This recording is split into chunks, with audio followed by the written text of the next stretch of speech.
Hello everyone. आपको पता है कि आपकी ऑनलाइन क्लास शुरू हो गई है और ये जो वीडियो है ये डेडिकेटेड है to the students who study in class 3। ये जो आपके सामने स्लाइड दिख रहा है ये आपके इंग्लिश सब्जेक्ट का फर्स्ट चैप्टर है और यही जो है आज हम स्टडी करने वाले हैं।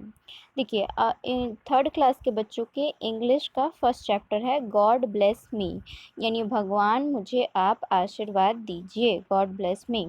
देखिए इसको हम लोग पहले समझ लेते हैं कि आखिर ये जो है चैप्टर कहना क्या चाहता है और इस चैप्टर में दिया क्या है।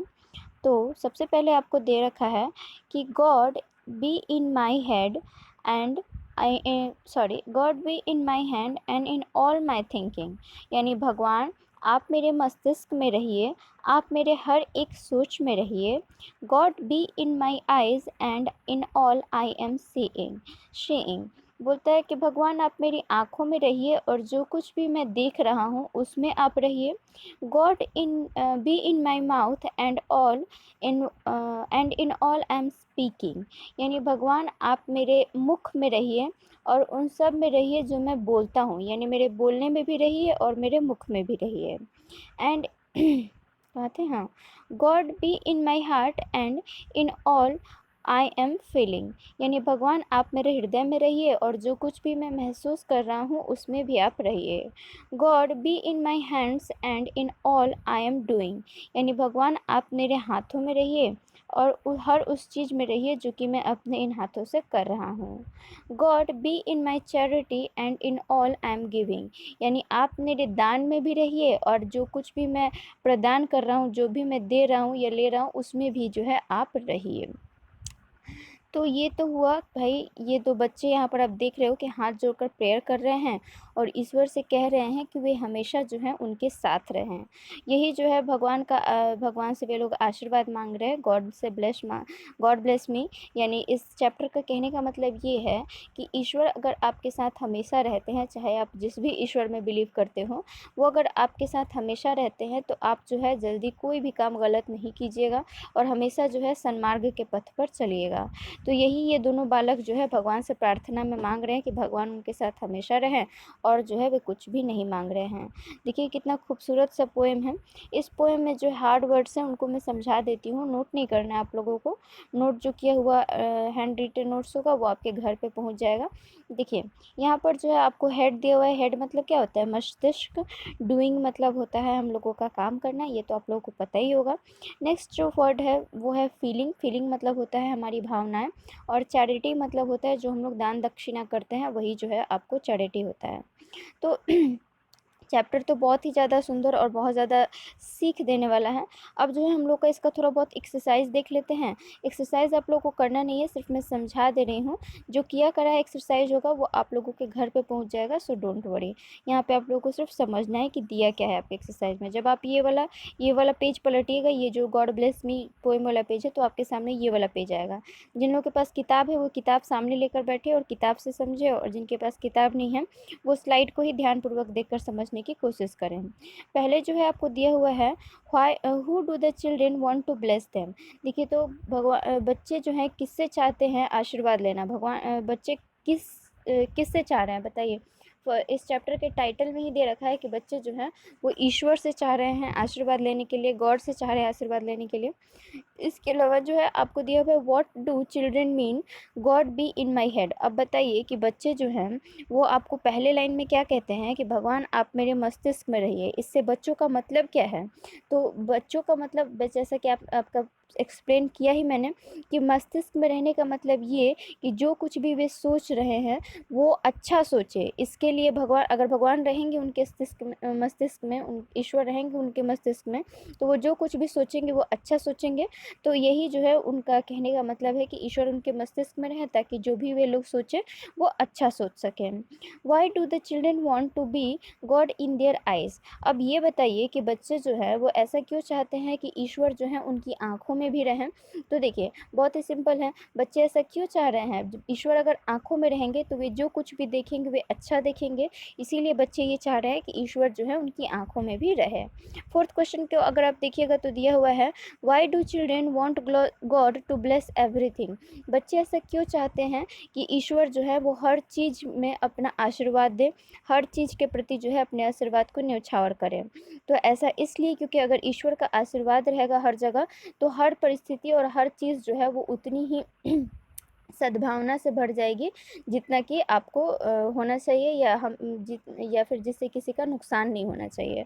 तो इसीलिए बच्चे चाहते हैं कि ईश्वर जो है वो हर जगह उनकी आपको रक्षा करे या हर जगह उनके साथ रहे और हर जगह जो है उनको आशीर्वाद दे। नेक्स्ट जो है आपको कंप्लीट द लाइन्स है जो आपको पोएम में से देख के कंप्लीट करना है। जैसे कि किसको बच्चे चाहते हैं? बी इन माई हैंड्स, तो गॉड को चाहते हैं of course. And in all I am doing, of course. तो इसको जो है आप लोग ये कंप्लीट द लाइन्स जो है इसको आप लोग चैप्टर में से देख कर या फिर पोएम को मेमोराइज करके भरिएगा। आ जाते हैं हम लोग अगले क्वेश्चन पे, जिसमें जो है टिक द करेक्ट ऑप्शन है।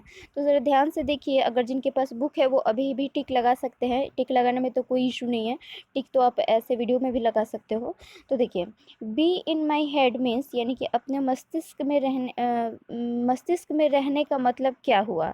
तो दो आपको मीनिंग दिए हुए हैं। God bless in my thought, यानी कि इसका मतलब ये हुआ कि जो भी मैं सोच रहा हूँ उसमें ईश्वर का आशीर्वाद शामिल हो। या दूसरा मीनिंग है कि सच में भगवान एकदम आके और दिमाग में रहने लगे। तो क्या ये मीनिंग है? बिल्कुल नहीं, फर्स्ट वाला मीनिंग सही है इसका। तो इसका सही ऑप्शन क्या हो जाएगा? 1 नंबर के सामने टिक मार लेंगे जिनके पास बुक है, और जिनके पास नहीं है वो ऐसे ही समझेंगे। नेक्स्ट जो है वो आपको दिया हुआ है, बी इन माई आईज, यानी आँखों में रहने का मतलब क्या हुआ? अभी अभी मैंने समझाया कि आँखों में रहने का मतलब क्या होता है, कि जो भी मैं देखूँ वो अच्छा देखूँ। ईश्वर अगर मेरी आँखों में रहेंगे तो जो भी हम देखेंगे वो क्या करेंगे? अच्छा देखेंगे। तो इसका जो है सेकेंड ऑप्शन सही होगा। जैसे कि आप देख सकते हो, God bless my seeing that I must see the good, यानी भगवान जो है वो मेरी दृष्टि को अपने आशीर्वाद से परिपूर्ण करे ताकि जो भी मैं देखूँ वो अच्छा देखूँ। तो इसका सेकंड नंबर ऑप्शन के सामने जो है आप टिक मार लीजिएगा जिनके पास बुक है। इसके बाद आता है बी इन माई माउथ, यानी मुंह में रहने का मतलब क्या हुआ? कि भगवान आके जीभ पे बैठ जाए। या फिर दूसरा मतलब ये हुआ कि God in my words as I should say only good, यानी इसका मतलब ये हुआ कि ईश्वर जो है वो मेरे मुख में रहे ताकि मैं जो भी बोलूँ वो अच्छा बोलूँ। तो बिल्कुल सेकंड वाला मीनिंग सही है इसका। तो इसका भी जो है आप लोग सेकंड ऑप्शन के आगे टिक मारेंगे। नेक्स्ट जो है दिया हुआ है, बी इन माई हार्ट, यानी कि मेरे हृदय में रहने का मतलब क्या हुआ? कि ईश्वर जो है वो मेरे हार्ट में रहे या फिर मेरी फीलिंग्स को अपने आशीर्वाद से, यानी कि मेरी भावनाओं को अपने आशीर्वाद से जो है वो परिपूर्ण करे। तो इसका भी फर्स्ट ऑप्शन सही होगा, क्योंकि भगवान हृदय में आके एकदम से बैठेंगे, विराजमान नहीं होंगे।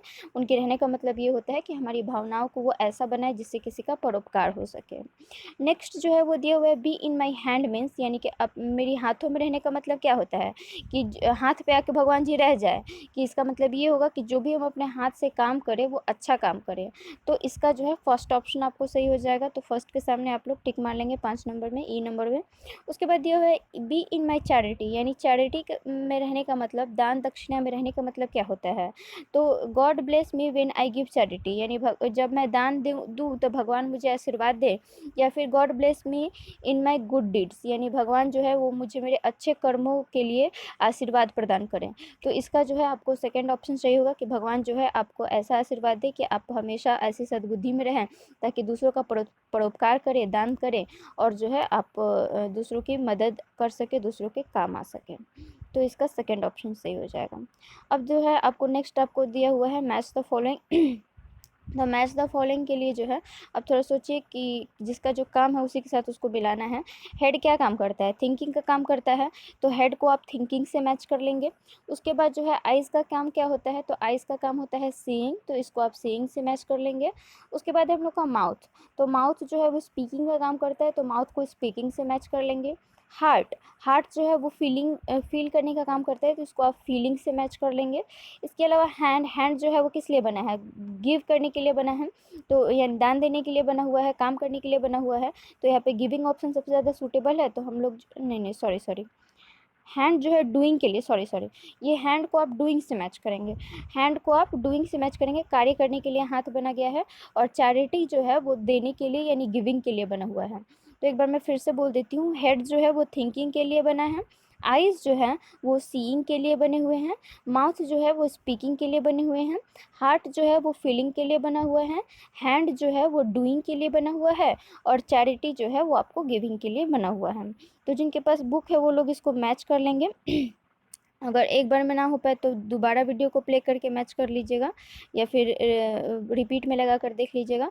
और होमवर्क में आपको ये करना है कि आप क्या कीजिए कि इस वीडियो को, ये मैंने लगा दिया आपका पोएम, इसको पॉज कर लीजिए और इसको अपने कॉपी में उतार लीजिए, और कॉपी में उतार कर आप इसको आज पूरा दिन में याद करेंगे, क्योंकि आप लोग 3 क्लास में चले गए हो तो इतना आप एक दिन में ईजिली याद कर सकते हो।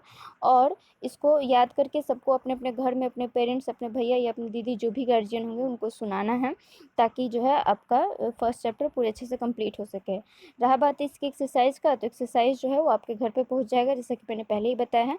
आपको सिर्फ पोएम याद करना है कॉपी में उतार कर यहाँ से।